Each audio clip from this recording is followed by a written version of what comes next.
Oi, eu sou Keila Santana e começa aqui a revista da Câmara. Em menos de meia hora, as notícias que foram destaque na semana. Comissão Especial da Reforma da Previdência aprova o texto que prevê economia de quase R$1 trilhão em 10 anos. O presidente da Câmara diz que já tem os votos necessários para aprovar em plenário e o debate começa já na próxima terça-feira.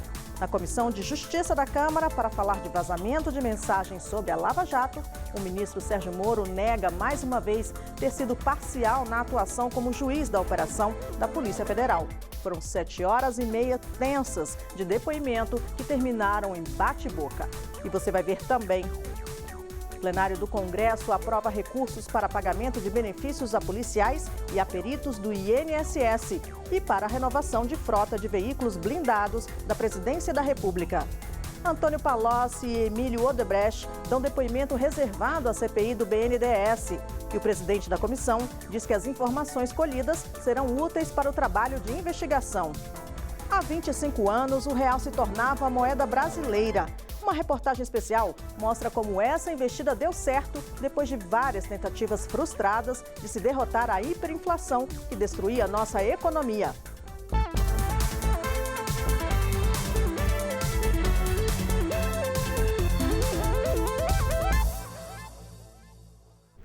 Numa semana de muitas reuniões, o entendimento acabou saindo e a Comissão Especial aprovou a reforma da Previdência. Servidores de estados e municípios ficam, por enquanto, de fora da proposta. O presidente da Câmara diz que já tem os votos necessários para aprovar o texto em plenário antes do recesso parlamentar, que começa dia 17 de julho.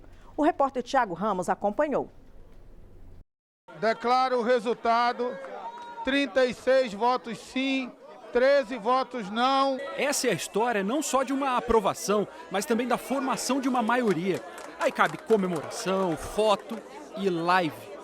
Expressão de uma nova arena política. É uma vitória importante para o Brasil, mas é importante também dizer que a nossa ação, o nosso trabalho, influenciou para que fossem feitos aperfeiçoamentos. Isso aí tudo para entregar ao mercado financeiro a Previdência Social Pública Brasileira, para garantir que os bancos, as seguradoras, os fundos de pensão estrangeiros venham explorar a Previdência Pública Brasileira. As votações confirmaram alguns pontos. Por exemplo, a idade mínima, como calcular a aposentadoria e o tempo de contribuição. Mas tão importante quanto olhar o que ficou de dentro é olhar o que saiu. Estados e municípios estão mesmo do lado de fora. O aumento de impostos para o setor rural também saiu. Para o governo, a conta é boa. O impacto fiscal do relatório do deputado Samuel que foi aprovado, me parece que são 933,9 bilhões de reais em despesas, mais 83 bilhões de reoneração e mais 53 ou 54 bilhões do CSLL, dá mais de R$1 trilhão. Eu acho que sim, nós temos um impacto fiscal relevante que vai nos ajudar a encontrar o equilíbrio adequado. O fato é o seguinte: do que veio para cá, para nós, a PEC que veio para a reforma da Previdência, o nosso substitutivo saiu muito melhor, com muito mais justiça social e muito mais responsabilidade fiscal, criando um equilíbrio melhor para a nossa sociedade e para a Previdência. Em suas redes sociais, o presidente da Câmara, deputado Rodrigo Maia, comemorou a aprovação. De acordo com ele, a Câmara deu um importante passo. Ele disse também que essa foi a primeira vitória. Ele anunciou ainda que os debates e a votação da reforma no plenário devem ter início na próxima terça-feira. Recuperar o texto do governo em relação aos governadores e prefeitos é uma possibilidade que a gente pode fazer até o plenário. Texto pronto, discussões nem tanto. Um exemplo, policiais. Estão tentando igualar as forças de segurança aos servidores públicos. Não sou eu que estou dizendo, isso está aqui na Constituição. O que vai acontecer aqui, o que for aprovado, vai ser questionado no Supremo. Isso aqui não é um debate de quem é contra ou a favor dos profissionais de segurança pública. Se aprovarmos essa proposta, estaremos enganando esses profissionais e em 1 ou 2 anos estaremos discutindo de novo o reajuste para trazê-la à realidade. Policiais não conseguiram, por enquanto. Para o plenário da Câmara agora, vão convergir diferentes demandas. Ganha quem tiver voto. Novos acordos poderão ser construídos para atingir esse objetivo de agregar o máximo possível de adesão à nossa proposta. No plenário não é possível trocar membros. Todos os deputados e deputadas votarão no plenário e a proporção certamente será diferente. Para aprovar a matéria, são necessários 308 votos em 2 diferentes votações. Aí, se aprovada, a reforma segue para o Senado Federal. O presidente da Casa, deputado Rodrigo Maia, comentou se tem voto suficiente para aprovar o texto. Não gosto de falar número, mas tem mais ou menos uma faixa. mais votos do que eu imaginava. 325? Um pouco mais. Como era de se esperar, muita gente não ficou satisfeita com o que foi aprovado, em especial as categorias ligadas à segurança pública. Para eles, a esperança é o plenário da Câmara. Algumas categorias profissionais fizeram barulho. Os guardas municipais, conforme todos os demais outros órgãos têm o direito hoje, significa dizer, reconhecer os guardas civis municipais e reconhecer que a segurança pública é importante para a população. Policial federal, polícia civil e agentes penitenciários querem ser igualados aos militares na reforma da Previdência. As Forças Armadas têm regras mais favoráveis do que os demais trabalhadores. Uma banda executou o hino nacional em frente ao Palácio do Planalto como forma de protesto. Os oficiais de justiça também exigem ser igualados aos policiais militares. Nós temos, dentro das atribuições de polícia, fazer prisões, busca e apreensões, separação de corpos. Não pode ser dado um tratamento diferenciado. Os agentes do Detran também estão insatisfeitos. Todas as carreiras que estão aqui, que são carreiras que têm risco na sua atividade, que têm um desgaste mental, físico, que leva o seu trabalho para casa, né, que vive 24 horas, que seja reconhecida com as demais carreiras de segurança pública. O governo disse que o texto não está fechado e que as demandas ainda vão ser analisadas. Nós precisamos agora sentar com a categoria com muita responsabilidade, sem o senso sindical, mas com responsabilidade para construir um texto que atenda a categoria, que atenda o governo e que possa ser aprovado em plenário. O projeto de reforma da Previdência dos militares das Forças Armadas foi enviado ao Congresso há 4 meses pelo governo. Ele prevê a reestruturação da carreira, que cria gratificação e eleva bônus atuais e mantém a integralidade e a paridade dos benefícios. Prevê também aumento da contribuição obrigatória de 7,5% para 10,5% e do tempo de serviço de 30 para 35 anos. O presidente Rodrigo Maia autorizou em maio a criação da comissão especial que vai analisar o texto, mas ela ainda não foi instalada. Na Comissão de Constituição e Justiça, o ministro Sérgio Moro se defendeu de acusações e questionou a autenticidade das mensagens privadas que teria trocado com procuradores e que foram divulgadas pelo site The Intercept Brasil. Foram 7 horas e meia tensas de depoimento que terminaram em bate-boca.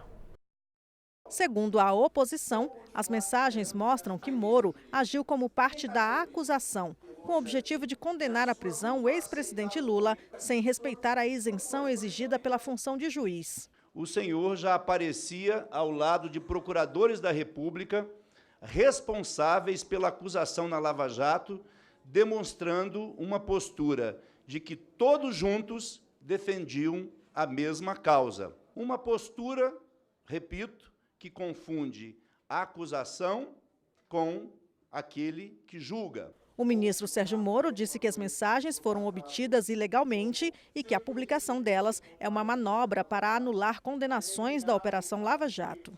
A meu ver, aqui o que existe é uma tentativa criminosa, não é?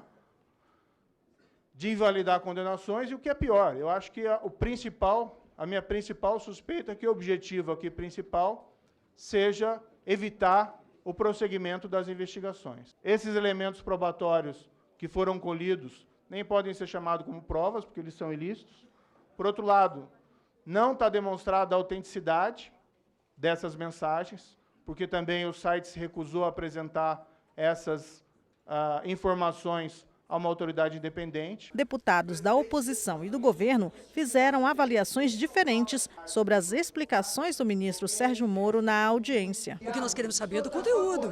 Se ele realmente usou a justiça no sentido político para condenar seus inimigos, fazendo uma articulação com a acusação, com Deltan Dallagnol, usando e passando, inclusive, testemunhas para quem estava fazendo a acusação.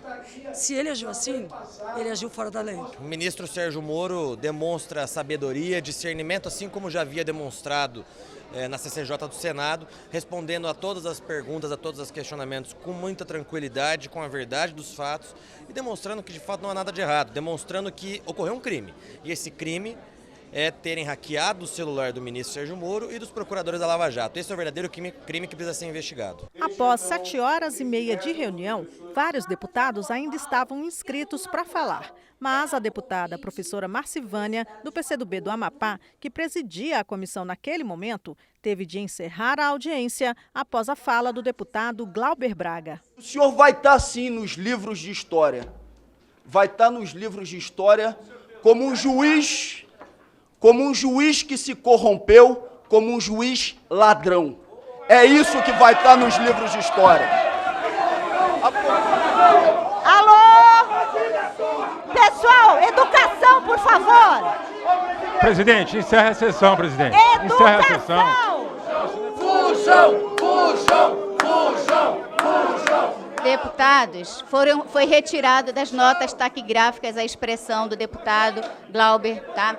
Não, foram vocês que acabaram a sessão. Vocês queriam acabar a sessão há muito tempo.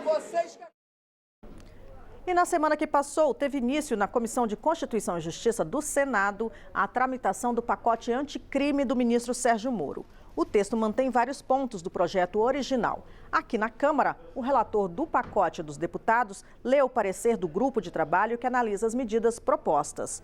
O início do debate do relatório está marcado para a próxima terça-feira. O que for aprovado na Câmara também terá que passar pelo Senado e vice-versa. O pacote que vai valer é o que for aprovado primeiro nas duas casas. O texto junta as propostas de uma comissão de juristas e do ministro da Justiça e Segurança Pública, Sérgio Moro. O chamado pacote anticrime prevê, entre outras medidas, punições mais rigorosas para os integrantes de organizações criminosas, a prisão imediata dos condenados por júri popular, a criação de bancos de dados com a identificação genética de criminosos e os perfis balísticos de todas as armas comercializadas no país. O relatório inclui na lei a prisão após condenação em segunda instância, o que é a jurisprudência atual do STF, mas deve ser discutida novamente pelo Supremo Tribunal Federal. É proposta ainda a ampliação do conceito de legítima defesa, para permitir que crimes cometidos sob o efeito de medo, surpresa ou violenta emoção possam ser perdoados ou terem a pena reduzida pela metade. No grupo de trabalho que analisa essas mudanças, os deputados estão longe de um consenso sobre as medidas. Por isso, foi concedido um prazo até a próxima terça-feira para que os parlamentares comecem a discutir o texto. No Rio de Janeiro, esse mês de junho, de cada 3 homicídios, 2 foram praticados pela polícia. E ele quer escudar, proteger o policial que se excede, o policial que mata. Você mexe com desde o Código Penal, Código de Processo Penal, Lei de Execuções Penais, crimes hediondos, então é natural que dentro do direito, dentro do meio jurídico, haja divergência. Deputados e senadores promulgaram a proposta de emenda à Constituição que permite que policiais e bombeiros militares acumulem cargos na área de educação e saúde. Os parlamentares também aprovaram 3 projetos de crédito orçamentário, entre eles o que garante um bônus a peritos do INSS que ajudem a combater fraudes no sistema previdenciário. Os projetos permitem ao governo remanejar recursos do orçamento deste ano para pagar despesas. A primeira proposta discutida englobava vários pedidos, entre eles a reforma de residências oficiais de autoridades dos 3 poderes e embaixadas, e a compra de carros blindados para a presidência da República. Diz que não tem dinheiro para equilibrar contas e o governo manda um projeto para cá para comprar carro blindado para a presidência da República. Não tem sentido. A autoridade em qualquer país do mundo precisa de segurança. E aqui no Brasil também. Olha, o nosso presidente foi esfaqueado em campanha. Precisa sim segurança. O projeto foi aprovado. O item seguinte da pauta prevê o pagamento de bônus a peritos do INSS que ajudem no combate a fraudes na Previdência. A proposta define o valor de 223 milhões de reais para esse fim, que viriam de recursos antes previstos para a criação de cargos e funções. Se há recurso desviado, se há recurso roubado, se há recurso que foi tirado do bem público, do bolso do cidadão, para fraude, nós queremos que esse dinheiro volte aos cofres públicos e que ele seja utilizado para o pagamento de benefícios regulares. Eles querem incentivar o perito do INSS a barrar aposentadorias de trabalhadores rurais, de pessoas com deficiência, de pessoas que estão doentes, de idosos. É mais uma perversidade desse governo. A proposta também foi aprovada, assim como o projeto seguinte, que estabelece um crédito especial de 36 milhões de reais para o pagamento de indenizações aos policiais rodoviários federais que trabalham em dias de folga. Nesta quarta-feira, pela manhã, o Congresso Nacional também realizou uma sessão solene para promulgar a proposta de emenda à Constituição, que permite que policiais e bombeiros militares dos estados e do Distrito Federal acumulem cargos na área de educação e saúde. Até então, apenas militares das Forças Armadas tinham essa permissão. Em todos os casos, os profissionais que acumulam cargos devem respeitar o teto de remuneração do serviço público. E você vai ver daqui a pouco na revista da Câmara. Antônio Palocci e Emílio Odebrecht dão depoimento reservado à CPI do BNDES. E o presidente da comissão diz que as informações colhidas serão úteis para o trabalho de investigação.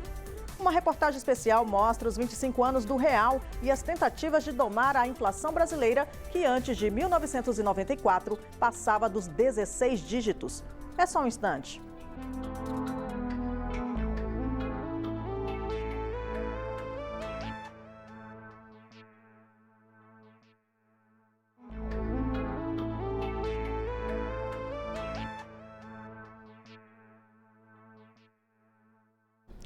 Em audiência fechada na semana que passou, a CPI do BNDES ouviu o depoimento de Antônio Palocci, braço direito do ex-presidente Lula, e de Emílio Odebrecht, presidente do Conselho de Administração da construtora Odebrecht, ambos condenados pela Operação Lava Jato.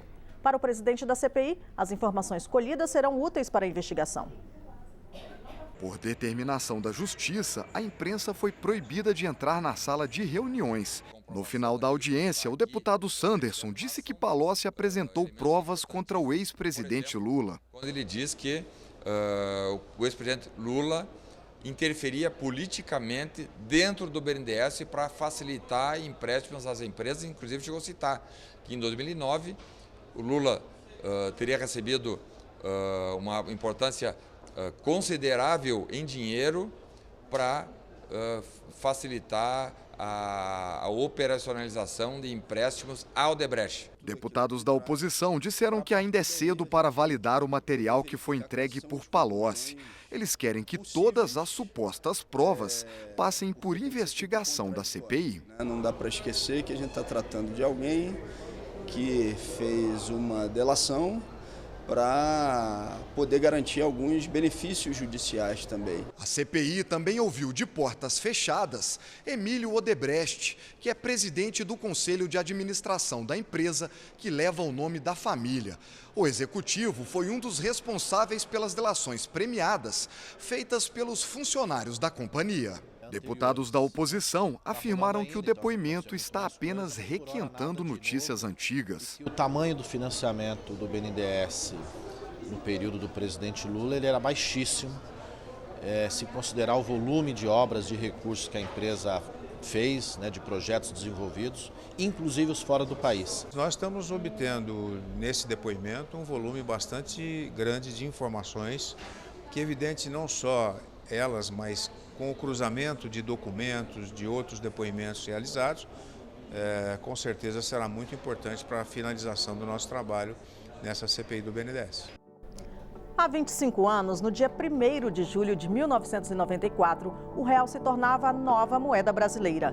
Depois de várias tentativas frustradas de se domar o dragão da inflação, que se alimentava dos zeros das cédulas, a investida finalmente deu certo. Para a geração atual, acostumada com um dígito, fica difícil entender que antes do real, a moeda brasileira acumulava uma inflação de 1 quatrilhão%. Isso mesmo, em 3 décadas, uma inflação de 16 dígitos. Quem conta essa história é o repórter Cid Queiroz.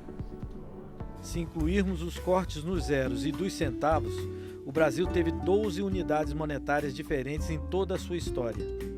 Só nos últimos 50 anos tivemos 5 moedas. O cruzeiro, relançado em 1970, durou 16 anos. Em 1986, foi lançado o cruzado como símbolo do combate à inflação. Durou menos de 3 anos. Em seu lugar, foi lançado o cruzado novo. Também desmoralizado pelo dragão da inflação, circulou apenas 1 ano. Em 1990, o novo governo confiscou o dinheiro dos brasileiros e trouxe de volta o cruzeiro. A aventura durou 3 anos e meio. O Cruzeiro Real foi criado na transição da URV e ficou menos de 1 ano. Depois de tantos fracassos, finalmente uma moeda que veio para ficar. O real completou 25 anos de existência e nada indica que vamos precisar substituí-lo tão cedo. A estabilidade da moeda é uma conquista ainda muito valorizada pela população porque custou muito caro para gerações de brasileiros. O real foi criado em 1994, mas essa história começa no início dos anos 80. Do meu ponto de vista, a história começou com um paper que escrevi junto com a Andrea Lara Rezende, que foi chamado Paper Larida, que foi a primeira proposta da moeda virtual, né? Que depois virou a ser o URV. O Brasil enfrentava naquela época uma inflação de 200% por ano, que para os jovens de hoje é um número absurdo, mas o Brasil veio numa escalada. No final do regime militar, o Brasil convivia com inflação e estagnação econômica, resultado de políticas equivocadas para estabilizar a economia. Era uma inflação baseada na inércia, ou seja, reajusta o preço hoje de acordo com a inflação do ano passado.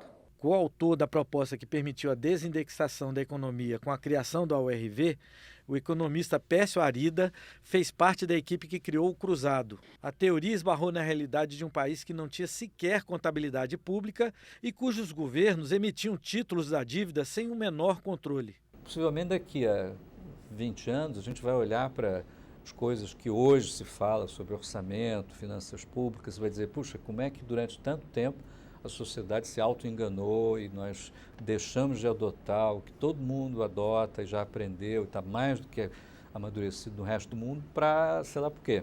O cruzado falhou, mas ficou no imaginário coletivo. Então, os vários planos de estabilização a seguir eram tentativas de fazer o cruzado certo. O real foi criado num contexto muito especial da nossa história. A população cansada de aventuras, o Congresso paralisado com o escândalo dos anões do orçamento e um acúmulo de experiências que permitiu construir o caminho que iria finalmente nos livrar do círculo vicioso que atrasava o nosso crescimento. Primeiro, o país cansou dos vários congelamentos de preços. Então, o anúncio que nós não iríamos fazer congelamento de preços era crível. Segundo, havia um ministro da Fazenda, que no caso era o Fernando Henrique, que se deu ao trabalho de acompanhar todas as reuniões da equipe de economistas, do qual eu fazia parte. O tornou capacitado para defender politicamente o plano, para explicar o plano, sem depender de ter um assessor do lado, e para negociar politicamente o que podia ser negociado. Ele tinha noção do que dava para negociar e o que não dava para negociar. E tinha o respaldo do presidente da República, que era o Itamar Franco. Tem uma condição muito particular. O conhecimento técnico foi importante, mas a habilidade e a liderança política por trás do plano foram fundamentais. Havia setores do meu próprio partido no Congresso que achavam que não havia condições políticas para fazer um plano. E que não era necessário, que bastava diminuir um pouco a inflação, porque viria a eleição depois, e deixar isso para um governo mais estável, com maior expectativa de tempo de poder. Mas não era possível, né? Você não tinha como, a desordem era muito grande, você não tinha informação de nada. Quase 10 anos depois da redemocratização, o Brasil tinha passado por uma sucessão de planos econômicos fracassados e estava no final do governo Itamar, que assumira depois de um traumático processo de impeachment. A inflação superava a casa dos 2.000% e o salário mínimo no Brasil era mais de 4,5 milhões de cruzeiros reais. Infelizmente, às vezes é preciso que uma determinada situação se agrave e mostre a sua face mais dura e mais cruel, para o país conseguir mobilizar vontades, corações, mentes, apoio político, coalizão de forças para dizer, olha, nós não podemos continuar vivendo desta maneira. No Ministério da Fazenda, Fernando Henrique reúne uma equipe de técnicos para enfrentar o monstro que desorganizava a economia, a inflação. Essa coisa de quem fez o plano, quem fez o plano foi os técnicos. Eu fiz politicamente, ajudei a fazer. E o presidente Itamar deu respaldo. Ninguém faz uma coisa sozinho, isso não é uma coisa, não é um artigo de jornal, é uma reconstrução das instituições no país. Os números antes e depois do real são emblemáticos das mudanças operadas pela estabilização monetária. Nos 15 anos anteriores à nova moeda, o Brasil teve 13 ministros da Fazenda e acumulou uma inflação que ultrapassou a impressionante marca dos 13 trilhões por cento. Nos primeiros 15 anos do Plano Real, tivemos apenas 3 ministros da Fazenda e uma inflação acumulada de menos de 200%. Nos 15 anos anteriores ao real, a inflação esteve fora do controle. Vários planos econômicos foram adotados no período e depois de cada fracasso, a inflação voltava ainda mais feroz. Com o Plano Real, finalmente a inflação foi domada. E mesmo turbulências econômicas ou políticas não foram suficientes para ameaçar a estabilidade da moeda. 25 anos depois, a inflação continua domada. Em 2018, estava abaixo da meta de 4%. Houve resistências, especialmente dos representantes dos trabalhadores. A reação do nosso partido e da nossa central e do nosso movimento sindical contra o Plano Real foi porque ele consolidou o arrocho salarial. A diferença salarial continuava grande, quem ganhava pouco continuou ganhando pouco, porque não bastava controlar o preço e manter o salário lá embaixo. Mas mesmo esses também reconheceram a importância da estabilidade. O congelamento de salário não é bom, não foi bom. O controle de preço, que resultou no controle da inflação, foi uma coisa boa. No trabalho escrito 11 anos antes, André Lara Rezende e Pércio Arida previam 2 anos para a implantação da nova moeda. Na prática, o processo levou apenas 3 meses. O que aconteceu foi muito surpreendente. A inflação naquela altura era 20% ao mês. A conversão de contratos, exceto os salários que foram mandatórios, todos era voluntário. Em 3 meses, todos os contratos foram voluntariamente convertidos na nova moeda. Quer dizer, houve uma confiança da sociedade, houve quase que um pacto social implícito. O sistema democrático e o peso que a população dá à estabilidade de preços são os grandes fiadores do atual sistema. O que pode complicar? Temos um desafio fiscal enorme, mas eu acho que hoje o problema não é tanto manter a inflação baixa. O nosso problema hoje se deslocou para outra área. É baixo crescimento e empregos.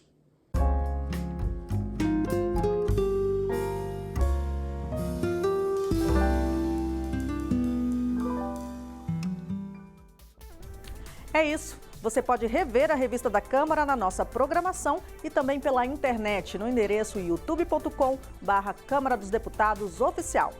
Até a próxima. Tchau.